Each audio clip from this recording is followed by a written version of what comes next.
Hello everyone, welcome back to our YouTube channel किताबों की पाठशाला। आज हम देखने वाले हैं क्लास 12 की क्वेश्चन बैंक यानी कि प्रश्न बैंक का सॉल्यूशन। आज जो हमारी क्वेश्चन बैंक है वो हिस्ट्री की होने वाली है, कक्षा 12वीं। आज हम जो चैप्टर देखने वाले हैं वो चैप्टर रहेगा औपनिवेशिक शहर। इसका पार्ट 1 ऑलरेडी बना दिया गया है, जिसका लिंक आपको उसकी प्लेलिस्ट में ही मिल जाएगा। तो प्लेलिस्ट जाकर विजिट करें क्लास 12 हिस्ट्री क्वेश्चन बैंक की, तो वहाँ पर सारे वीडियोस अवेलेबल है और डिस्क्रिप्शन बॉक्स में भी मिल जाएगा। आज हम इसका पार्ट 2 देखेंगे। ओके, तो चलिए इसके आगे के सॉल्यूशन को देखना शुरू करते हैं। तो जैसा कि आप स्क्रीन पर देख सकते हैं, हमारे सामने है अध्याय 12 औपनिवेशिक शहर। तो इसके जो भी वस्तुनिष्ठ क्वेश्चंस थे उनका सॉल्यूशन हमने अब तक दे दिया है, आपको प्रोवाइड करवा दिया है। उसके साथ साथ जो 2 मार्कर क्वेश्चंस थे, ओके, उनका भी सॉल्यूशन आपको दे दिया है। अब हम यहाँ पर जो भाग 3 में 4 मार्कर क्वेश्चन है उनकी बात करेंगे। ओके, और देखो, जो 4 मार्कर क्वेश्चन है उनके आंसर लेंथी होंगे, तो अच्छे से समझना ताकि आपको बहुत ज़्यादा याद ना करना पड़े। ओके, चलिए शुरू करते हैं। सबसे पहला प्रश्न है हमारे सामने, व्हाइट टाउन और ब्लैक टाउन में अंतर बताइए। व्हाइट टाउन क्या था और ब्लैक टाउन क्या था, इन दोनों में क्या डिफरेंस था। तो चलिए इसके आंसर को देखते हैं। तो जैसा कि आप स्क्रीन पर देख पा रहे हैं, ये दोनों जो शब्द है वो नस्ली भेदभाव के प्रतीक थे, यानी कि नस्ल के आधार पर भेदभाव के प्रतीक थे और इन शब्दों को अंग्रेजों द्वारा उत्पन्न किया गया था। औपनिवेशिक शहरों में गोरो अर्थात वाइट अर्थात अंग्रेजों और कालो यानी कि ब्लैक अर्थात भारतीयों की अलग अलग बस्तियां होती थी। और उस समय के लेखक ने भारतीयों की बस्तियों को ब्लैक टाउन और गोरों की बस्तियों को व्हाइट टाउन कहा जाता था। यानी कि ब्लैक टाउन और व्हाइट टाउन का है जहाँ पर भारतीय लोग होते हैं, क्योंकि उनकी जो स्किन का रंग होता है वो सामान्यतः काला होता है। ओके, और जो व्हाइट टाउन जहाँ पर अंग्रेज रहते थे उनकी स्किन का रंग जो था वो गोरा था। तो इस तरीके से उनके रहने के स्थान को उनकी स्किन के रंग के आधार पर कहा ब्लैक टाउन और व्हाइट टाउन। ओके, अब ये जो दोनों बस्तियां थी इनके मकानों में भी अंतर था। ऐसा नहीं था कि इनमें एक जैसे मकान बने हुए हैं। जो भारतीय एजेंट और बिचौलियों ने बाजार के आसपास ब्लैक टाउन में परंपरागत ढंग से दालान मकान बनाए थे। ओके, जो पहले से मकान बनाने की पद्धति चली आ रही थी उसके हिसाब से बनाए थे भारतीयों ने। ओके, उसके अलावा सिविल लाइंस में बंगले होते थे, यानी कि जहाँ पर अंग्रेज रहते थे वहाँ पर बंगले बने हुए थे। सुरक्षा के लिए इनके पास क्या थी, छावनियाँ भी बसाई गई थी। ओके, दूसरी बात अगर करें तो व्हाइट टाउन्स जो थे वो साफ सुथरे थे, जबकि ब्लैक टाउन क्या थे, गंदे थे। ओके, यहाँ बीमारी फैलने का डर था, यानी कि वहाँ पर इतनी सुविधा नहीं थी ब्लैक टाउन में। व्हाइट टाउन जो था वो काफ़ी डेवलपिंग था। ओके, तो ये है व्हाइट टाउन और ब्लैक टाउन। तो सिर्फ समझ लेना, आराम से लिख दोगे आप। तो चलिए जल्दी से इसका स्क्रीनशॉट ले लीजिए। अब अगला प्रश्न है हमारे सामने, प्रश्न क्रमांक 2, उत्तर पूर्वी राज्यों को हिल स्टेशनों की खान क्यों कहा जाता था। जो उत्तर पूर्वी राज्य है उनको हिल स्टेशन की खाने कहा जाता था। क्या रीज़न है इसके पीछे, चलिए इसके आंसर को देखते हैं। तो देखिए आप आंसर को स्क्रीन पर। सबसे पहले उत्तर पूर्वी राज्यों में अरुणाचल प्रदेश आता है, एक तो असम आता है, मणिपुर, मेघालय, त्रिपुरा, मिजोरम आते हैं, क्योंकि ये उत्तर पूर्व में है, जो पहाड़ियों से भरे पड़े हैं। यानी कि पहाड़ियों इलाके में इनका भौगोलिक स्थिति जो है वो पहाड़ी इलाकों से जुड़ी हुई है। ओके, और ये अधिकांश राज्य है ना बहुत सुंदर प्राकृतिक दृश्यों से घिरे हैं। हाँ, चूँकि पहाड़ियाँ हैं तो वहाँ पर प्राकृतिक दृश्य भी बहुत सुंदर होंगे। यहाँ कई छोटी छोटी नदियाँ बहती है, झरने हैं, सुंदर वन है। ओके, तो इस तरीके की चीज़ें इन उत्तर पूर्वी राज्यों में हमें देखने को मिलती है। कई प्रकार के जंगली पशु पक्षी मिलते हैं। इन दृश्यों में देशी और विदेशी दोनों प्रकार के पर्यटकों को आकर्षित करने की क्षमता होती है, और प्रकृति से कौन आकर्षित नहीं होता। तो प्राकृतिक दृश्यों को देखकर चाहे वो भारतीय हो या फिर गोरे हो, दोनों आकर्षित होते हैं। जम्मू कश्मीर राज्य भी रमणीक स्वास्थ्यवर्धक स्थलों और घाटियों के लिए प्रसिद्ध है। ओके, इसलिए उत्तर पूर्वी जो राज्य थे, उत्तर पूर्वी राज्यों को हिल स्टेशन की खाने, हिल स्टेशन वहीं बनाए जाते थे जहाँ बहुत ही ज़्यादा सुंदरता हो। जैसे शिमला जो एक हिल स्टेशन था, ओके, हेबी से, तो वो बहुत ही ज़्यादा सुंदर जगह है। तो इसी तरीके से ये उत्तर पूर्वी राज्य भी काफ़ी सुंदर थे। सारी इनमें चीज़ें थी जो क्वालिटीज़ एक हिल स्टेशन में होनी चाहिए, वो इसलिए इन्हें हिल स्टेशन की खाने कहा जाता था। तो ये इसका आंसर है, जल्दी से स्क्रीनशॉट। अब अगला प्रश्न है हमारे सामने, प्रश्न क्रमांक 3, भवन निर्माण की नवग्राथिक शैली तथा इंडो सारेसेनिक शैली को समझाइए। जो नवग्राथिक शैली थी और इंडो सारेसेनिक शैली थी उसके बारे में हमें बताना था, जो भवन निर्माण में उपयोग होती थी। तो चलिए इसके आंसर को देखते हैं। तो जैसा कि आप स्क्रीन पर देख सकते हैं, नवगाथिक शैली, इसमें ऊंची उठी हुई छतें, नोकदार मेहराब और बारीक साज सज्जा होती थी। यानी कि जो नवगाथिक शैली, देखो यहाँ पर हम जो शैलियों की बात कर रहे हैं ना, वो भवन निर्माण यानी कि कोई भी बिल्डिंग बनाने की एक कला होती है। सब बिल्डिंग अलग अलग तरीके की होती है। जैसे आपने देखा होगा कि हिंदुओं में जो मंदिर होते हैं उनकी बनावट का तरीका अलग है, वहीं जो मुसलमान समुदाय है, ओके, उनकी जो मस्जिदें होती है उनमें अलग अलग तरीके से वहाँ के जो भगवान का स्थान है वो बनाया गया है ना। तो इसी तरीके से बहुत सारी इमारतों को बनाने के लिए विभिन्न विभिन्न प्रकार की शैलियों का उपयोग किया जाता है। ओके, तो उन्हीं के बारे में हम पढ़ रहे हैं। तो सबसे पहली शैली है नवगाथिक शैली, इसको देखते हैं। इसमें क्या होती थी कि जो छतें होती है वो बहुत ऊंची उठी होती थी, ओके, और नोकदार मेहराब बनी रहती थी, ऐसे मेहराब बनी रहती है ना वो, उसके साथ साथ बारीक साज सज्जा थी, यानी बहुत बारीकी से साज सज्जाई का काम किया गया था। इस शैली का जन्म इमारतों में विशेष रूप से गिरजाघर, जो गिरजाघर होते हैं उनके लिए हुआ था। ये गिरजाघर मध्यकाल में उत्तरी यूरोप में बनाए गए थे। नवगाथिक शैली को इंग्लैंड में 19वीं सदी के मध्य में दोबारा अपनाया गया। औपनिवेशिक सरकार ने बम्बई में बुनियादी ढांचे का निर्माण करवाते समय इसी शैली को चुना और इस शैली में निर्मित इमारतें सचिवालय, बम्बई विश्वविद्यालय और उच्च न्यायालय है। उदाहरण और अगर आप देखो तो यूनिवर्सिटी ऑफ हॉल जो है और विक्टोरिया टर्मिनल से, ये सारे नवगाथिक शैली में बने हैं। ओके, एक बार आप क्या करना, ये जो मैंने नाम लिया ना, बम्बई विश्वविद्यालय, उच्च न्यायालय, या तो आपकी बुक में इनके चित्र होंगे तो वहाँ से देख लेना है, फिर मैप से देख लेना है, ताकि आपको आइडिया हो जाए कि नवगाथिक शैली में कोई भी इमारत कैसे बनती है। उसके बाद सेकेंड रहती है इंडो सारेसेनिक वास्तुकला या इंडो सारेसेनिक शैली। इसमें क्या होता है, देखो, इंडो सारेसेनिक वास्तुकला जिसमें इंडो गाथिक, मुगल गाथिक नहीं है, वो मुगल या हिंदू शैली के रूप में जाना जाता है। यानी कि इसमें इंडियन और साथ साथ में जो मुगल है उन दोनों का मिक्सचर होता है। यह एक पुनरुत्थानवादी स्थापत्य शैली थी। इंडो सारेसेनिक शैली में क्या होती थी, नुकीली मेहराब रहती थी और जो स्क्लेब्ड मेहराब है वो गुबंद रहता था, छज्जा, लटकते हुए बाल मिलेंगे आपको, अक्सर विशिष्ट कोष्ठकों द्वारा समर्थित होते थे। तो इस तरीके से इमारतों पर डिजाइनें बनाई जाती थी, जिसका उपयोग ज़्यादातर भारत में ब्रिटिश वास्तुकला द्वारा 19वीं शताब्दी में किया गया था। विशेष रूप से जो सार्वजनिक स्थल बनते थे, सरकारी भवन बनते थे, वो ब्रिटिश राज्यों और देसी रियासतों के शासकों के जो महल बनते थे वो इंडो सारेसेनिक वास्तुकला में बनते थे। यानी कि जो बड़े बड़े हैं, आपने ताज होटल का नाम सुना होगा, तो वो जो होटल है, ओके, वो भी इंडो सारेसेनिक वास्तुकला से बनी हुई है। तो ये इनका आंसर रहेगा। जल्दी से स्क्रीनशॉट, सबसे पहले यहाँ से यहाँ तक, उसके बाद यहाँ से यहाँ तक। चलिए अगले क्वेश्चन की तरफ बढ़ते हैं। सो फ्रेंड, अब हमारे सामने अगला प्रश्न है, प्रश्न क्रमांक 4। औपनिवेशिक शहरों में श्रमिकों की स्थिति का वर्णन कीजिए। यानी कि जो औपनिवेशिक शहर थे, बम्बई, कलकत्ता, मद्रास, ओके, तो यहाँ पर जो श्रमिक लोग थे उनकी किस तरीके की स्थिति थी ये बतानी है। तो चलिए इसके आंसर को देखते हैं। तो जैसा कि आप स्क्रीन पर देख पा रहे होंगे, औपनिवेशिक शहरों में श्रमिकों की स्थिति। ग्रामीण क्षेत्रों में गरीब और बेरोजगार लोग काम की खोज में शहरों की ओर कूच कर रहे थे। देखो, पहले तो क्या हुआ, जो ग्रामीण क्षेत्र के गरीब और श्रमिक लोग थे वो शहरों की ओर गए। अब शहरों में उनकी स्थिति क्या हुई, देखो, कुछ लोगों को शहरों में नए अवसर के स्रोत दिखाई दे रहे थे, जबकि कुछ अन्य को एक भिन्न जीवन शैली का आकर्षण था। कुछ को लग रहा था हम शहर में जाएंगे तो हमें और ज़्यादा अपनी जीवन शैली को बढ़ाने के लिए अवसर मिलेंगे। साथ में कुछ लोगों को लगा कि वहाँ एक अलग तरह की अट्रैक्टिव जीवन शैली थी, ओके, गांव के मुकाबले। शहर में खर्च की लागत को कम करने के लिए जो अधिकांश पुरुष थे प्रवासी, वो अपना परिवार गांव में छोड़कर आते थे। यानी कि उनके बच्चे और उनकी जो वाइफ होती थी उनको गांव में छोड़ जाते थे और वो काम करने के लिए शहरों में चले जाते थे। शहर की जो जिंदगी थी वो मजदूरों के लिए संघर्षपूर्ण थी। नौकरी न तो स्थायी थी, खाना महंगा था और आवास खर्च उठाना मुश्किल था। इन कठिनाइयों के बावजूद कामगारों ने वहाँ प्राय अपनी एक अलग जीवंत संस्कृति रच ली थी। वे धार्मिक त्योहारों, तमाशों, स्वांग आदि में उत्साहपूर्वक हिस्सा लेते थे, जिनमें प्राय उनके भारतीय और यूरोपीय मालिकों का मजाक उड़ाया जाता था। ओके, तो इस तरीके से जो श्रमिक थे वो शहरों में रहते थे और उनकी वर्तमान उस टाइम की स्थिति इस तरीके से थी। तो चलिए इसका आंसर यहाँ से यहाँ तक, उसके बाद इतना। चलिए सो फ्रेंड, अब हमारे सामने अगला प्रश्न है, प्रश्न क्रमांक 5।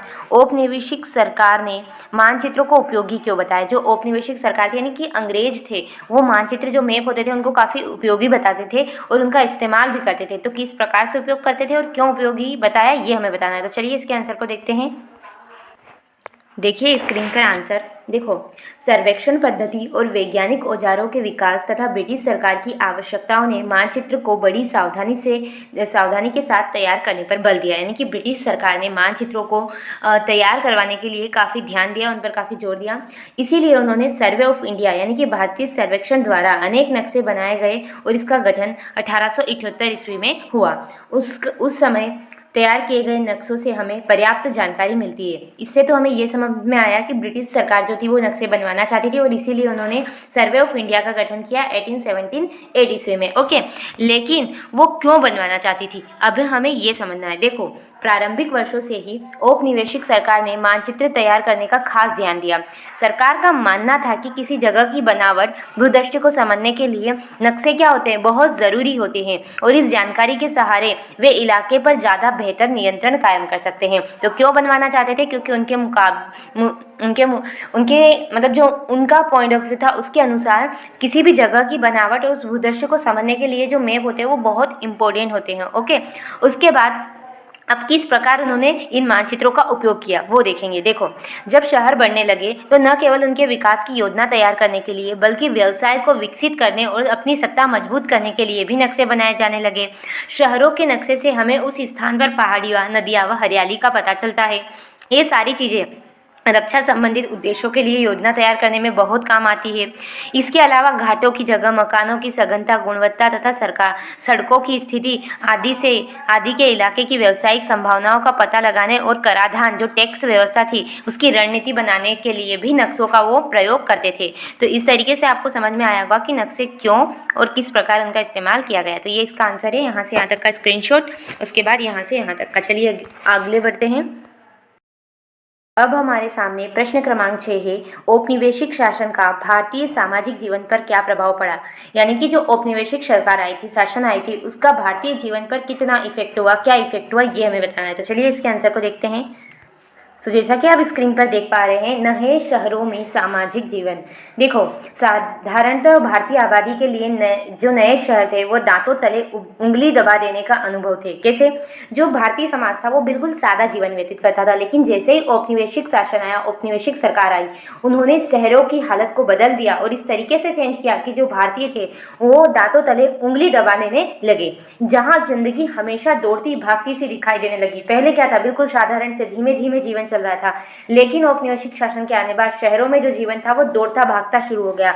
वहां पर चरम संपन्नता थी, यानी कि बहुत ज्यादा पैसा था। गहन गरीबों दोनों के दर्शन एक साथ होते थे। एक तरफ शहरों में बहुत ज्यादा अमीर व्यक्ति थे, साथ ही बहुत ही ज्यादा गहन गरीब व्यक्ति भी थे, तो दोनों एक साथ उनको अनुभव करने को मिले। उसके साथ साथ यद्यपि अब पुराने शहरों में मौजूद सामंजस्य और वाकिफियत का एहसास गायब हो गया, यानी कि जो पहले जो सामाजिकता थी लोगों में वो खत्म हो गई अंग्रेजों के आने से। जैसे कि टाउन हॉल, सार्वजनिक पार्क, रंगशाला और 20वीं सदी में सिनेमा हॉलों जैसे सार्वजनिक स्थलों को बनने से शहरों में लोगों के मिलने जुलने की उत्तेजक नई जगह और अवसर भी मिलने लगे। हाँ, इसका मतलब ये नहीं था कि लोग मिलना जुलना बंद कर दिया, कुछ ऐसी चीज़ें मनोरंजन की बनाई गई थी जहाँ लोग जरूर मिलते थे। ओके, जो शहर थे वहाँ नए सामाजिक समूह बनने लगे, लोगों की पुरानी पहचानें महत्वपूर्ण नहीं रही, तमाम जो वर्गों के लोग बड़े शहरों में आने लगे।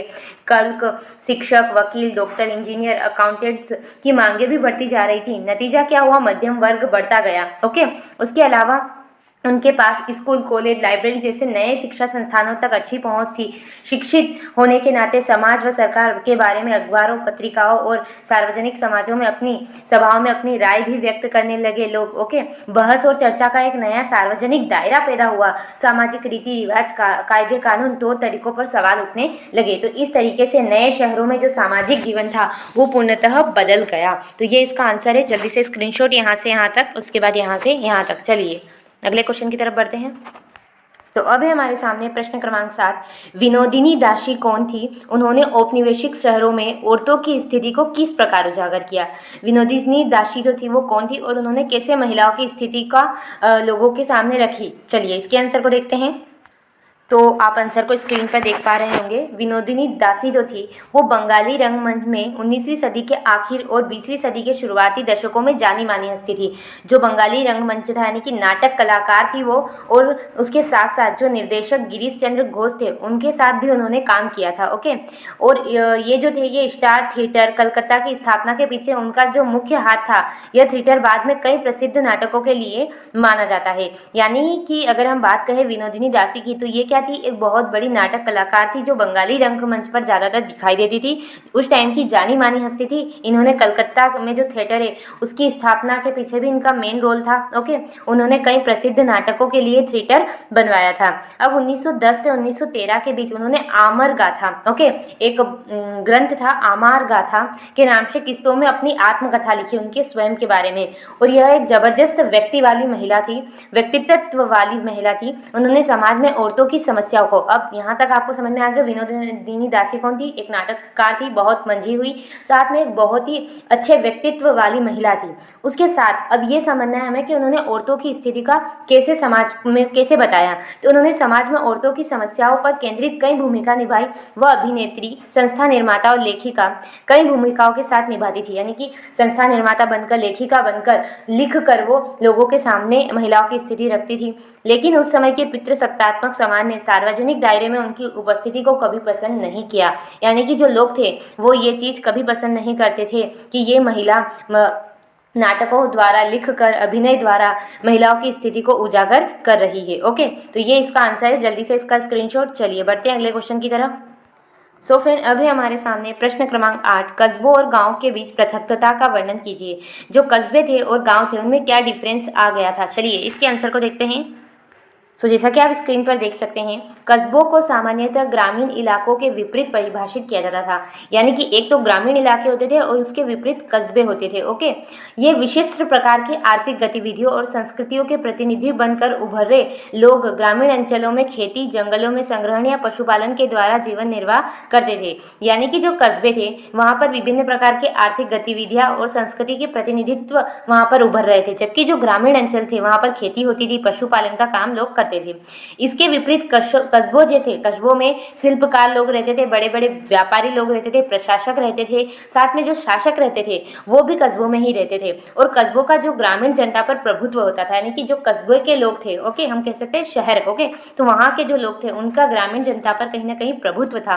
वे खेती से प्राप्त करो और अधिशेष के आधार पर फलते फूलते थे। यानी कि खेती से प्राप्त कर उसको अधिशेष बनाकर अपना जीवन यापन करते थे। अक्सर कस्बों और शहरों की किलेबंदी की जाती थी। यानी कि कस्बों को चारों तरफ से बड़ी बड़ी दीवारें बनाकर किलेबंदी कर घेरा जाता था, जो ग्रामीण क्षेत्रों से इनकी पृथकता को चिन्हित करता था। यानी कि ये कोई भी कस्बा है तो इसके आसपास एक बड़ा सा किला बना दिया जाएगा ताकि जो आसपास का ग्रामीण इलाका है वो एक तरीके से अलग हो जाए। ओके, तो इस तरीके से ग्रामीण और कस्बों में डिफरेंस था, ओके, गाँव में। लेकिन फिर भी कस्बों और गाँव के बीच पृथकता अनिश्चित होती थी। यानी कि कोई ऐसा डिफ्रेंशिएशन हम अच्छे से नहीं कर पाते थे, क्योंकि कुछ चीज़ों में कस्बे के लोग गाँव पर निर्भर रहते थे और कुछ चीज़ों में गाँव के लोग कस्बों पर निर्भर रहते थे, इस कारण। बाकी ये अंतर है। जल्दी से इसका स्क्रीनशॉट।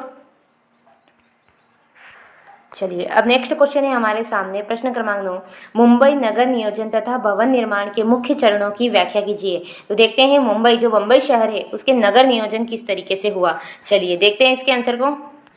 देखिए स्क्रीन पर, सबसे पहले शुरुआत में जो बम्बई था वो 7 टापुओं का इलाका था। जैसे जैसे आबादी बढ़ी, इन टापुओं को क्या किया गया, एक दूसरे से जोड़ दिया गया ताकि ज़्यादा जगह पैदा की जा सके। इस तरह आखिरकार ये टापू एक दूसरे से जुड़ गए और एक विशाल शहर का अस्तित्व आ गया। बम्बई औपनिवेशिक भारत की वाणिज्यिक राजधानी थी। पश्चिमी तट पर एक प्रमुख बंदरगाह होने के नाते यह क्या था, एक अंतर्राष्ट्रीय व्यापार का केंद्र था। यानी कि किस तरीके से बम्बई का नगर नियोजन हुआ, पहले तो 7 टापू थे, धीरे धीरे इन टापुओं को एक दूसरे में कनेक्ट करते गए और जब सारे टापू एक दूसरे में अच्छे से मिल गए थे, एक विशाल शहर यानी कि बम्बई बनकर निकला। अब यहाँ पर व्यापार काफ़ी तेजी से हो रहा था, इसलिए यहाँ की जो पहचान थी वो भी बढ़ने लगी और अंतर्राष्ट्रीय स्तर पर ये व्यापार का केंद्र बन गया। फिर क्या होता है, 1869 में स्वेज नहर को खोला जाता है, जिससे विश्व की अर्थव्यवस्था के साथ बम्बई के संबंध और मजबूत हो जाते हैं। यानी कि विश्व की इकोनॉमी के साथ साथ बम्बई की जो इकोनॉमी है वो भी ग्रोथ करने लगती है। बम्बई सरकार और भारतीय व्यापारी अधिकारियों ने इस अवसर का लाभ उठाते हुए बम्बई को अर्बन प्रीमा इन इंडीज यानी कि भारत का सरताज शहर घोषित कर दिया। ओके, किसको? बम्बई को।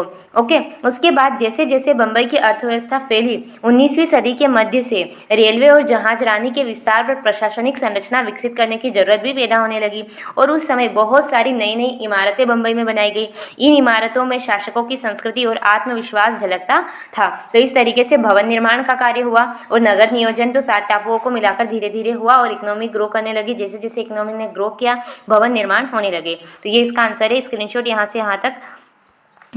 चलिए, इसके आंसर को आपने स्क्रीनशॉट ले लिया होगा। बढ़ते हैं क्वेश्चन बैंक की तरफ। सो फ्रेंड, अब हमारे सामने अगला प्रश्न है, प्रश्न क्रमांक 10, जो कि इस चैप्टर का लास्ट क्वेश्चन होने वाला है।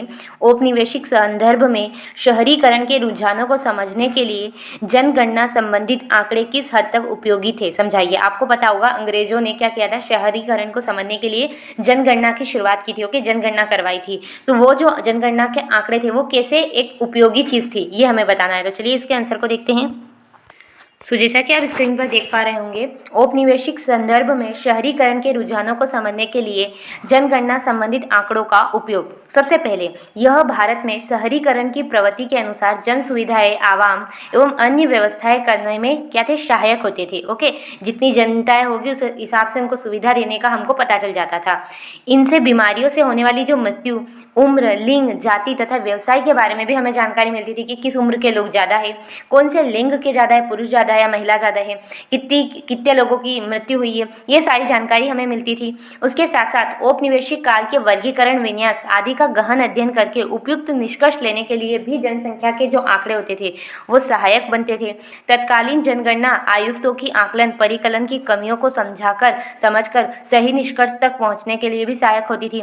उसके साथ साथ जनगणना एक ऐसा साधन थी जिसके आधार पर आबादी के विषय में सामाजिक जानकारियों को सरल आंकड़ों में परिवर्तित किया जाता था। लेकिन कभी कभी ये जो जानकारियाँ थी ये कई भ्रम उत्पन्न कर देती थी, क्योंकि लोग सही जानकारी अंग्रेजों को नहीं देते थे। ओके, तो इस तरीके से जनगणना हमारे अंग्रेजों के लिए उपयोगी थी। तो ये इसका आंसर है। जल्दी से स्क्रीनशॉट ले लीजिए। चलिए बढ़ते हैं क्वेश्चन बैंक की तरफ। सो फ्रेंड, इस तरीके से हमारी जो क्वेश्चन बैंक है उसकी जो 4 मार्कर क्वेश्चन थे वो भी कंप्लीट हो गए हैं। तो हमारा जो पूरा चैप्टर है औपनिवेशिक शहर वो पूरा कंप्लीट हो चुका है। आई होप आप इसके दोनों वीडियो देख लेंगे। इस वीडियो से आपकी कोई भी हेल्प हुई हो तो प्लीज़ वीडियो को लाइक करें, शेयर करें, subscribe this channel. Thanks for watching. धन्यवाद।